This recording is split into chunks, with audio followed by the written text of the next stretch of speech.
Gaur Nafar espezialitatearen txostena aurkeztu dugu, Salaketa Nafarroatik. Pixka bat azalduz ez zein den gaur egungo egoera kartzelan, zein den presoen egoera eta eskubidei dagokionez. Gaur egungo preso profila da gizonezkoa, bigarren graduan klasifikatuta, eta ordena sozioekonomikoari lotutak dauden delituak egotzita ez, edo egotzita dituena. Zentzu honetan ikusten da emakumezko kopurua oso urria dela eta ez daudela emakume askorik, eta horrek ere bai egiten duena da kartzela maskulinizatu edo behintzat egokituta dagoela haientzat ez gizonezkoentzat. Tamalgarria osasun mailan hobetu dela, hezkuntza mailan ere bai hobetu dela eta justu dela Nafarroa gobernuak asumitu dituen eskuduntzak, eta bestaldetik ez daudela bermatutak haien eskubideak, eta horrek dakartza haien egoera oso larria izatea eta gogorra izatea haien bizitza barruan.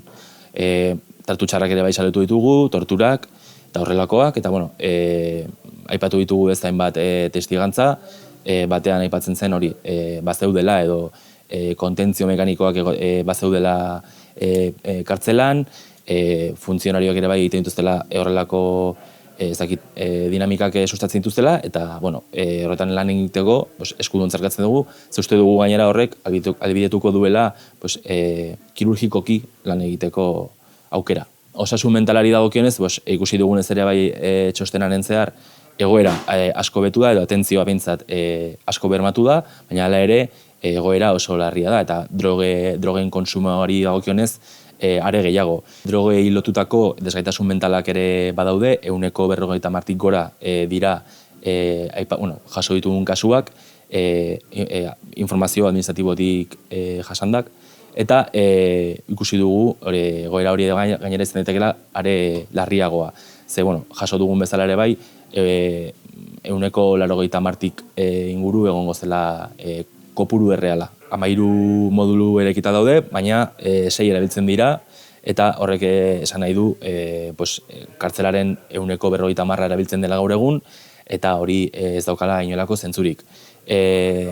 Gainera preso kopurua kontutan harturik, ez dela egokitzen modulo ireki hauen kopurua, ze ikusi dugunez ere bai, hazinamendua egoeran daude presoak 3. eta 4. moduloan, eta ikusi dugu ere bai haien egoera horri lotuta oso larria eta tamalgarria dela.